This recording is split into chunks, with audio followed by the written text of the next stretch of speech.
अम्मी कुरान पाक शुरू करने ही वाली थी कि मैं हिम्मत जमा करते हुए उनके बराबर तख्त पर बैठते हुए बोली, लो, तो क्या मैंने गलत कहा? अरे अपने लिए तो कभी ख्याल करके खर्च नहीं करती, जब बस दूसरों को देते हुए ही जान जाती है इसकी। अभी बाजार जाएगी, महंगे से महंगा सूट उठा कर ले आएगी अपने लिए। अम्मी साहब का मौक़िफ़ पर डटी कुरान पाक का गिलाफ खोलने लगी।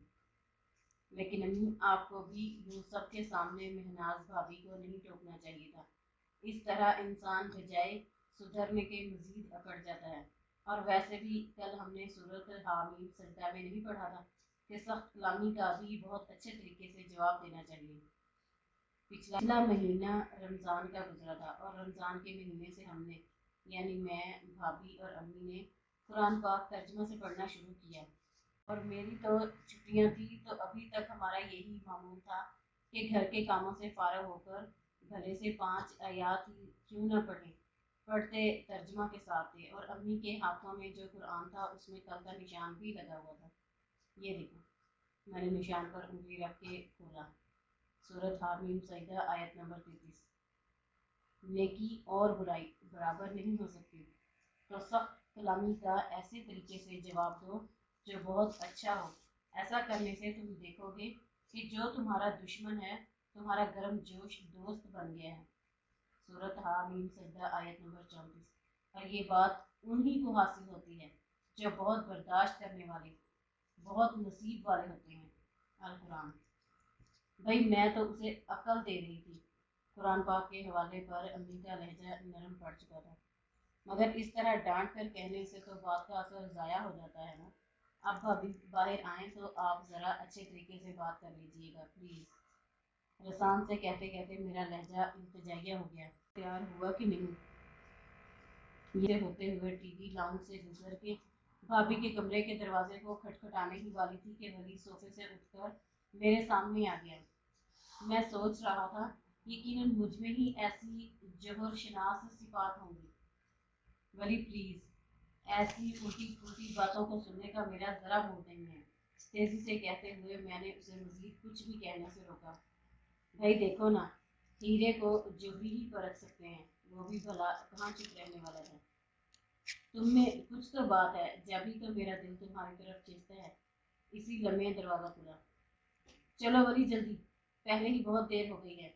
उजरत भरे अंदाज में भाभी ने हमजा का बैग वली को पकड़ाया और दूसरे ही लम्हे वो दोनों भागते दौड़ते घर से निकल रहे थे। मैं अपनी और भाभी की चाय और अपना खस्ता पराठा लेकर लाउंज में आ गई। भाभी सुबह सिर्फ चाय पीती थी, बाद में भैया के उठने के बाद दोनों साथ नाश्ता करते थे। अम्मी सहन में तख्त पर बैठी अपने सुबह के वज़ाइफ शुरू कर चुकी थी। कुछ अपनाइयत, कुछ बुर्दबारी की झलक नजर आई, तो मैंने भी अपना पराठा चाय में डुबो दिया। वैसे भाभी, कितने पैसे देने हैं दूध वाले को? नवाले के ऊपर मैंने गर्म चाय का घूंट भरा। हमारे दूध वाले के जवान बेटे का कुछ दिन पहले ही फैक्ट्री में काम करते हुए मशीन में आके हाथ कट गया था। उसने जब अम्मी को अपनी दुख भरी कहानी सुनाई, अम्मी ने तो उसी वक्त पैसों से उसकी मदद की और इसी सिलसिले में आज भी और पैसे देने थे। देखो जितने हो सके। वैसे कोमल, जब से ये बगैर पानी मिला दूध देने लगा है, चाय कितनी अच्छी बनती है ना। भाभी ने मेरी तवज्जो चाय की तरफ दिलाई। ये तो है, आपको पता है मैंने इतना थोड़ा सा दूध डाला था, फिर भी कितनी मज़े की चाय बनी है। चलो इस वाक़े से उसका ईमान और अल्लाह पर भरोसा तो मजबूत हुआ। मैंने चाय का मज़ा लेते हुए कहा, लो, तुम क्या समझती हो, वो सब लोगों को ये खालिस दूध दे रहा है? पागल, हम तो उसके बेटे के इलाज के लिए पैसे दे रहे हैं, इसलिए वो हमें खालिस दूध देने लगा है, वो भी सिर्फ 4 दिन से। बाकी पूरे मोहल्ले को तो वही पानी वाला ही दूध देता है। भाभी ने जैसे मेरे ख्यालात का मजाक उड़ाया। नहीं, सच बताएं, मुझे यकीन आया। तो और क्या, हमारा दूध तो वो अलग एक छोटे से डब्बे में किसी सौगात की तरह लाता है।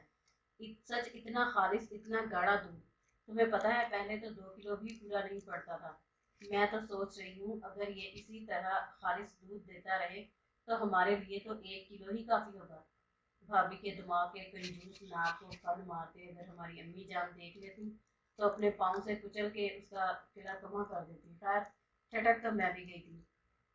और पता है, भाभी सी जोश से शुरू हुई। रात को उबालते वक्त मैं इसमें 2 गिलास पानी के भी डाल चुकी हूँ। अब सोचो मैं क्या सोचती। मैं तो मीना भाभी के दिलो दिमाग में कंजूसी का ठाठे मारता समंदर देख रही थी। सच कह रही हूँ, 1 किलो बहुत है हमारे लिए, पूरे 3700 की बचत है। खैर रहने ही दें, हमें भी कुछ दिन खालिश दूध इंजॉय करना चाहिए। मैंने लहरों के आगे बंद बांधने की कोशिश की। या अल्लाह, ये अपने नादर ख्यालात का इजहार अपनी सास के सामने करके मजीद डांट सुनने का सबब ना बने। मैंने तहे दिल से दुआ की।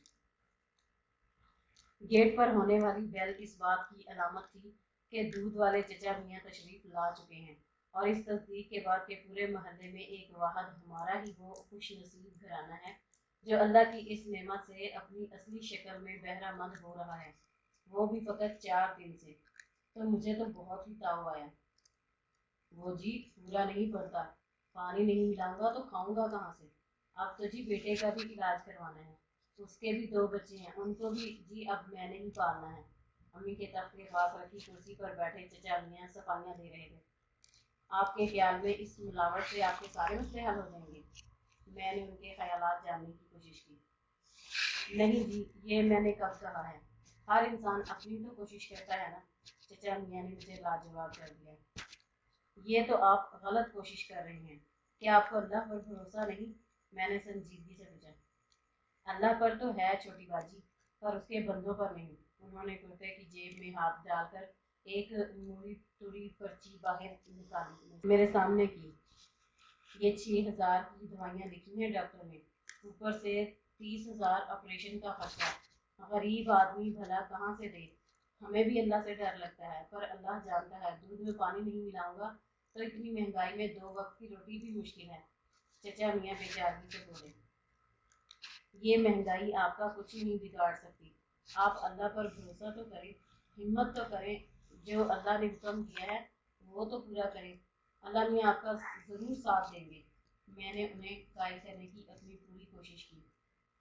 वो जी बेटा आपकी बात ठीक है, पर नहीं होता गुजारा तभी तो, वरना किसी शौक है दूध में पानी मिलाने का? फिर तो इसका मतलब है आपको अल्लाह पर भरोसा ही नहीं है। तेजी से बोली, मानकर ही नहीं दे रहे थे चचा मियाँ। कैसी बातें कर रही हैं छोटी बीबी? वो बेचारगी से मेरे पीछे तख्त पर बैठी अम्मी की तरफ देखते हुए कहने लगे। अल्लाह पर तो सभी को भरोसा है। नहीं, जब आप ये समझते हैं कि अल्लाह मियाँ की बात मानकर आपका गुजारा नहीं हो सकता, इसलिए आप दूध में मिलावट करते हैं, अपने दिल की मानते हैं, शैतान की मानते हैं, तो आपको ये भी मान लेना चाहिए कि आपको अपने रब पर भरोसा नहीं। मैं शायद पहले वही से सुबह ही सुबह मगजमारी के बाद फिर अम्मी और भाभी को बिल तरतीब समझाने और बुझाने के बाद चचा मियाँ से सर फोड़ रही थी, तो आवाज़ जज्बात में कुछ ज़्यादा ही ऊंची हो गई। ए लड़की, तमीज़ से बात कर, बड़े हैं तुमसे। अभी सुबह मुझे कैसे मिन मिन करके समझा रही थी। अम्मी आप भाभी को ऐसे ना कहा करें, बुरी बात है, नरमी से बात किया करें। अब खुद इतनी बदतमीजी कर रही है। अम्मी ने तो जो कहा सो कहा। सामने मीना भाभी के चेहरे के बदलते रंग भी, फिर उनकी वही दबी दबी मुस्कुराहट। मेरा तो शर्मिंदगी से बुरा हाल। एक तो बड़े मियाँ टस से मस होने का नाम ना लें, और एक मैं जैसे पूरे जमाने को सुधारने का ठेका मुझे ही मिला हो। तुम उठो, जाओ अपना नाश्ता खत्म करो। मैं जो दूध वाले अंकल के आते ही जज्बात में आकर अपना नाश्ता बीच में छोड़ आई थी, भाभी ने मुझे उठाया और खुद मेरी जगह तख्त का कोना संभाल लिया। आप कब से दूध में पानी मिला रहे हैं? मुझे पराठे का नवाला मुंह में डालते ही हंसी आ गई। लग रहा था जैसे भाभी किसी टॉक शो में इंटरव्यू कर रही हूँ। हमेशा से जी, पता नहीं कितने साल हो गए। चचा मियाँ का तो बस नहीं चल रहा था कि रस्सी तुड़वा के भाग गए। अच्छा ये बताएं, अगर आपके पास बहुत सारा रुपया पैसा होता तो आप अल्लाह की राह में खर्च करते? बिल्कुल करते जी, क्यों नहीं करते, जरूर करते। चचा मियाँ भी सोच रहे थे कि आज कहाँ फंस गए, और एक अम्मी थी जो पैसे थमा के अब दुनिया से बेखबर तस्वीर धूप गिराई जा रही थी। उनका काम था मदद करना, जो वो कर चुकी थी। अब चचा मियाँ जाने उनका काम। अच्छा आप यही समझ लें कि आप खालिश दूध बेचकर अल्लाह के बंदों की मदद कर रहे हैं।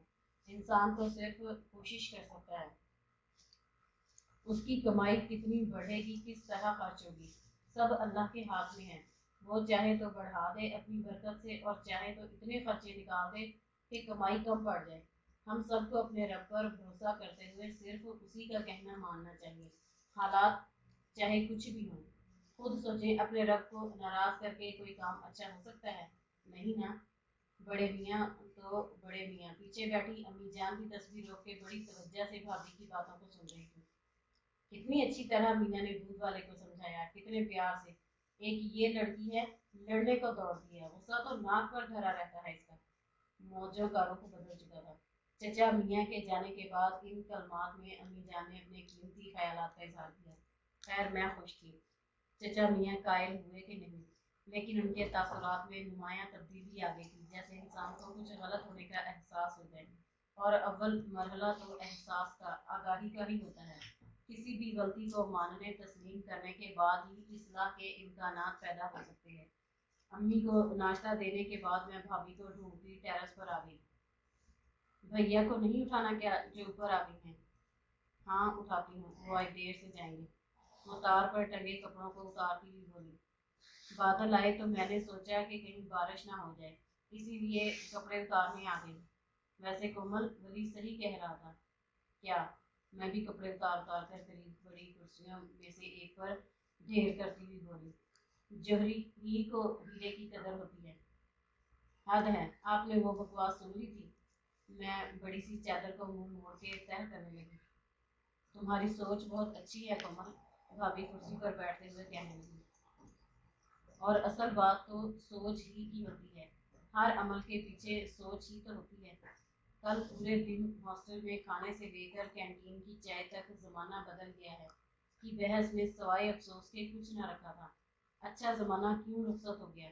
काश कि हम भी अच्छे जमाने की खूबियों, मुरफ़्फ़त, लिहाज, इखलाक से बहरामंद होते। जमाना तो हमारे अमाल से वजूद में आता है, और हर अमल को कराने वाली उसके पीछे सोच होती है, जो इल्म से आती है। अच्छा अमल बगैर इल्म के मुमकिन नहीं, मैं सोच रही हूँ। सच कह रही हूँ, भाभी कपड़े तय करती हुई कह रही थी। रूमा भी अच्छी है, जाहिर है डॉक्टर बन रही है, लेकिन तुम्हारी बात और है, तुम्हारी सोच बहुत अच्छी है। ये देखें भाभी, मैं आगे झुकते हुए अपने चेहरे की तरफ इशारा करते हुए बोली। हाँ, क्या देखूँ? उन्होंने मेरे चेहरे के अतराफ पर नज़रें दौड़ाई। देखें, मैं कहीं ब्लश तो नहीं कर रही? बड़ी ड्रामा हो तुम, भाभी के बेसाख्ता से कहकर मैं मेरी हंसी भी शामिल हो गई। चलो उठो, कहीं बारिश तेज़ ना हो जाए। ठंडी हवा के झोंकों के साथ हल्की हल्की फुहार शुरू हो चुकी थी। ज़रा नम हो, ये मिट्टी तो बड़ी जरखेज़ है साथी।